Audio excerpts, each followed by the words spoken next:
Hi everyone, I'm Echoes and I'm a VTuber. So I'll be going over, I'll be reacting to Kaina and the Snow Sea, which is one of the new seasonal anime this season. As pretty much Gundam Witch from Mercury has finished for the time being until spring of 2023. So I wanted to try to react to a new show. So this is the one I decided on after watching a whole bunch. So yeah, hope you guys will be interested. Okay.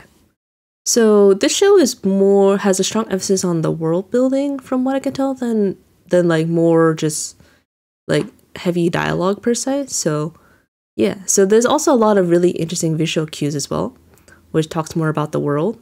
But yeah. So it's pretty much you'll see how it goes.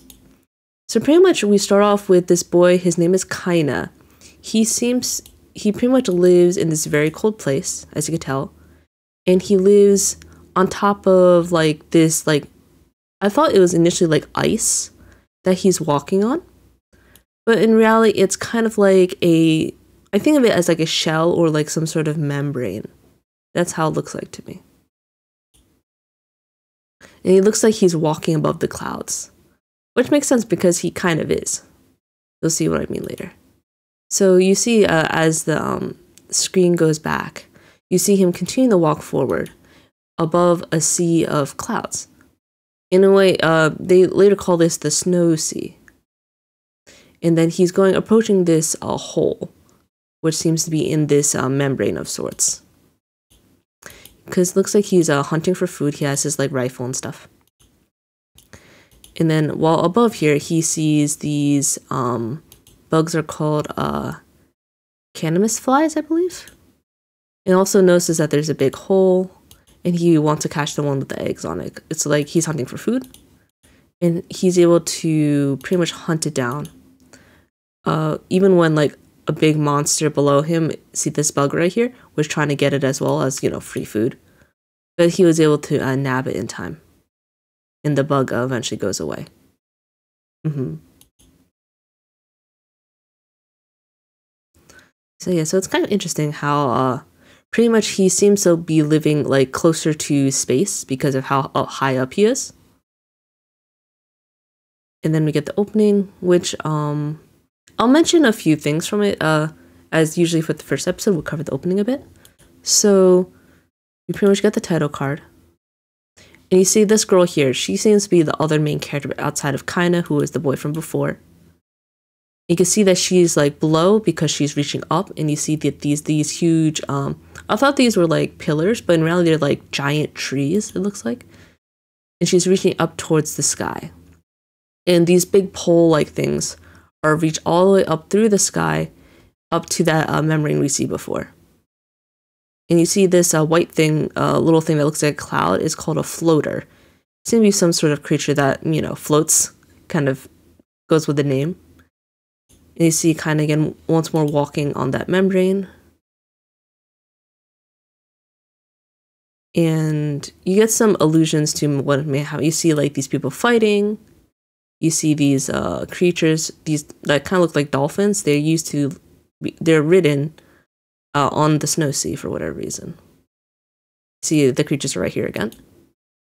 And they see these people who will be introduced to soon. You see this lady as well. Seems to be part of a different country. So you can see that the Kaina and this girl are together. It looks like it's kind of like, I don't know if it's meant to be a romance, and then you have fighting. They have these two.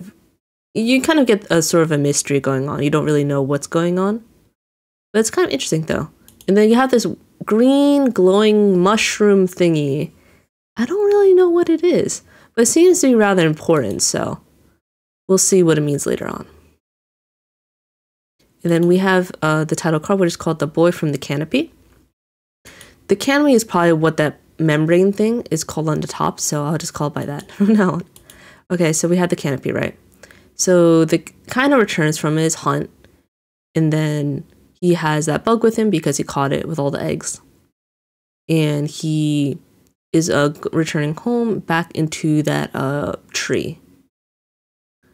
Oh wow, there's a lot of metal. Interesting. metal, and it's like this wooden. These people seem to live inside the tree itself. That's like so high above the ground. You also see that Kaina himself is wearing a lot of really heavy-duty clothing, mostly because of the cold, I'm sure. And also, I see here, like, you see, like, the tree branches. You see these protrusions on the outside. Don't know if those are, like, spores or mushrooms or something like that. And then you see he lives with these people, since he's coming home, with these people wearing the hoods. I was speaking to my brother about them earlier. They kind of look like elves or, like, druids, is how my brother described them. Because they look like they live in trees, pretty much. Then he caught the bug. And you see he lives with a lot of older people, which is made note of later.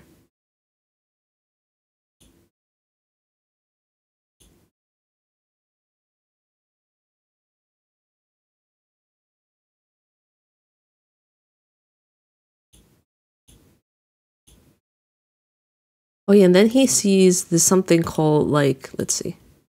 See, he's holding up some sort of thing made probably from the wood of the tree. It looks kind of like a map, right? And you see the on it, you see that there's these sparkling things. I think they're supposed to represent lights. Because when he puts the map away, you'll see he compares it to the sky below, and you see that this bright white dot moved for whatever reason compared to the previous location on the map. So yeah, so it's sort of his way of doing his own research, I guess. And also, there's important parts of this conversation where he caught the bug for their food. In that the other people are telling him to be careful because it's dangerous. They also talk about the big holes in the canopy. Caddisflies are attracted to the holes. And they explain why that's the case, and they say they repair the holes.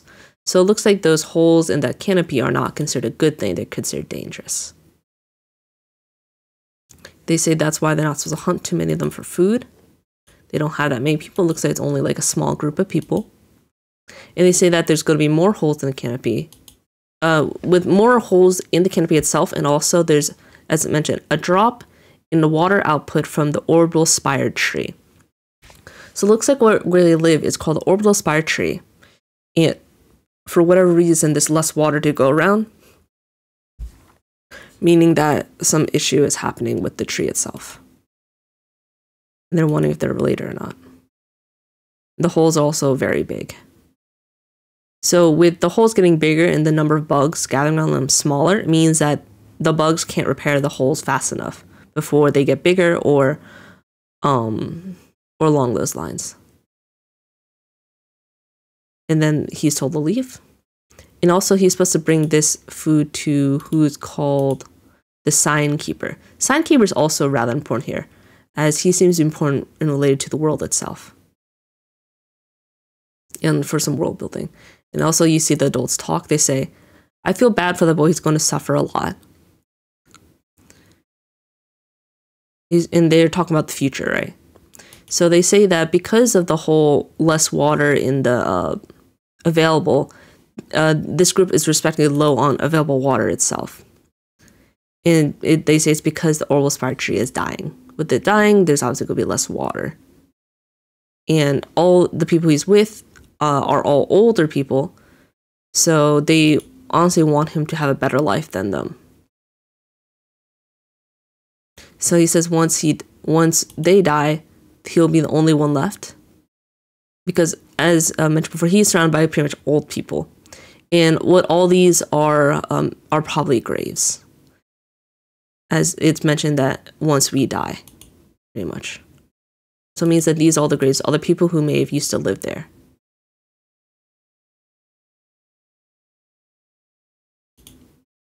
And goes to the sign keeper.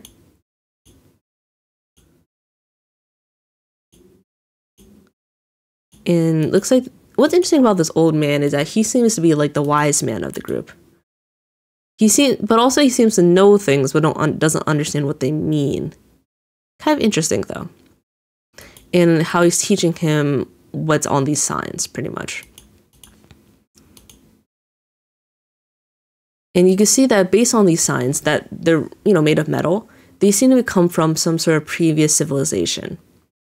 As you can also tell from beware falling object, hand-holding, authentication ceremony. Authentication ceremony definitely is like a sci-fi aspect. Send shredded price. So it looks like he's holding some sort of like important notice for whatever reason. And then the old man tells him is like, that's what it was just passed down and don't even know what's the point of reading them. He's like, why are you reading stuff? And the old man is trying to explain, like, it's not important what the words mean. It's more like the fact that you read them in the first place is important. And also teaching him how to read is also important as well, because it could be a useful skill later on. And the old man says that they're used for important rituals.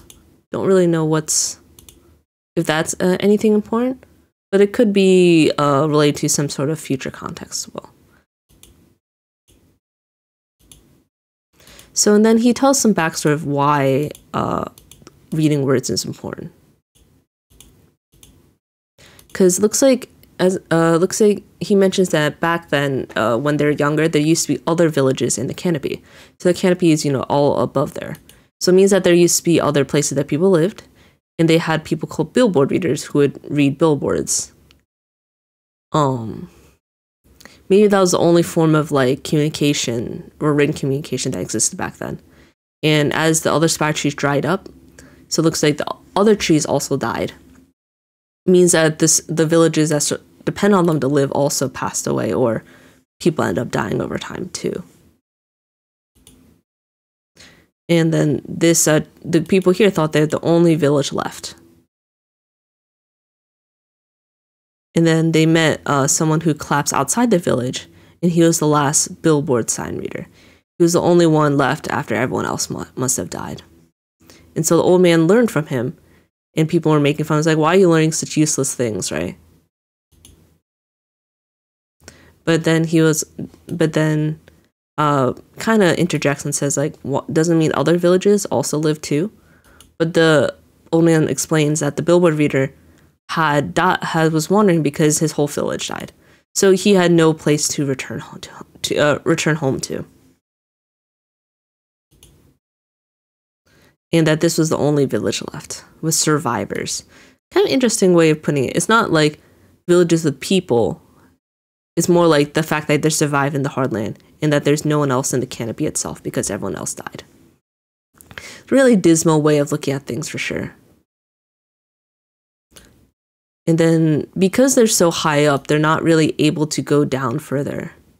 So they only think that there's a lot of bugs and stuff down below the canopy among the clouds. Well, kind of thinks that it could be something else, but he's not sure what it could be. And nobody in the canopy knows what's below the snow sea. And then kind of says that he's just kind of curious about everything. Which makes sense. I mean, if he's lived here all his life, I'm pretty sure he would want to move on and try to do other stuff, instead of just living day by day until everyone dies. And then you see these floating things again, which are called floaters. This will be important very soon. And then you see that there's this group of people, I believe. You see that these creatures are swimming along the roots of the tree in like some sort of water.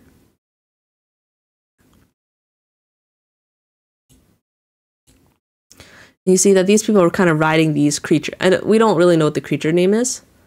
But it's kind of interesting because they kind of remind me of the penguin sledding from Avatar. And then you have her name, which is Princess Ririha.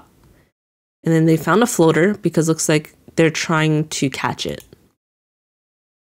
And they gotta hurry before it starts snowing. And they're carrying something as well. And they're trying to get the rope to latch onto the bottom of the floater.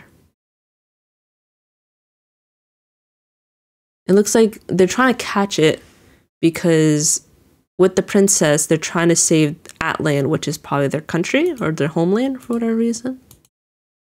They say negotiation with Valgaians, I believe. Valgaians? Yeah. And then trying to go to a place where the sage resides. Don't know who the sage is here. But if you may go by the title name, it could just be Kaina himself. Don't know why though, but we'll see.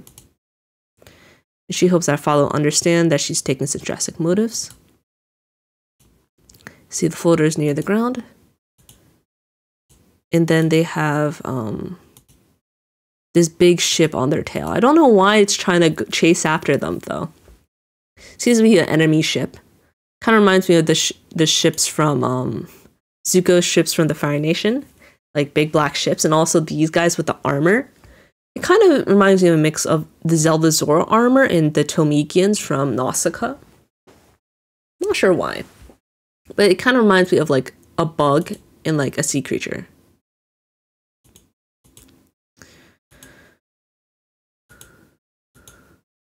So yeah, the Valgaians are trying to kill them. And you can see that they're actually on an ocean because you see these people are floating in some sort of clear surface. Pretty much looks like water. And above it is some sort of snowy-like substance. And then the princess group is being killed, and they have this basket. And the enemies are trying to attack them.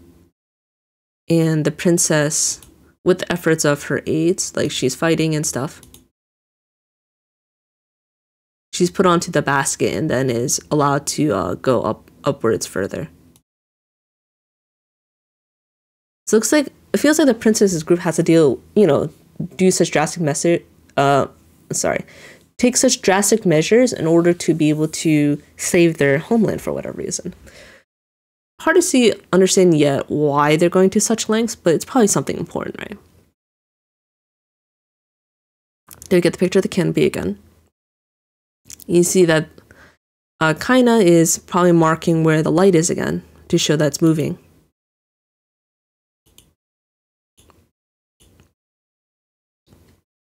And you see that floater that the princess is on is starting to go up. And then she says that this is the sage's, the sage's forest, where the tree was glowing before. So she's definitely getting closer to her destination, as whoever lives in the tree probably is related to the sage.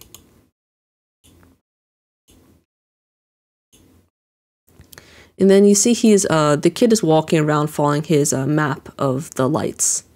And then he sees another hole that wasn't there before, and more bugs trying to repair it.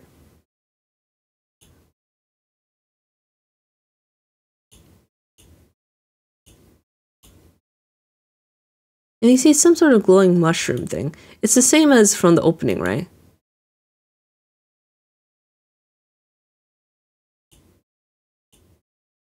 Let's see if we get a picture of it. So the mushroom kind of reminds me of the forest spirits from Princess Mononoke, where maybe it just represents some sort of connection or something that's growing. It's hard to say what it is, but it seems to be important in some way. And then after he sees the mushroom, he then kind of then sees the girl in the basket, who is the Princess Ryuha we just saw earlier. And he's trying to go rescue her once he notices that there's a person inside. Let's see. Yeah, he sees the person, yep. And then the floater is able to go up. So, yeah. And then he saves the girl. And yeah. You're probably wondering what she's doing here, and she is probably trying to find the sage, so yeah, so that's pretty much the end so far. It's just really interesting overall because I don't know, it's been a while since we had like this type of sci-fi anime, and Polygon Pictures is known very much for their excellent CG, as they did like Knights of Sidonia and some of the CG Godzilla films. So I'm really looking forward to it. Overall, it looks really fun, and I'm interested in how the world building plays out. So as there seems to be some sort of conflict below, you have the girl trying to find a savior, and then you have the guy, Kaina, who's living in this dying society because the trees are dying.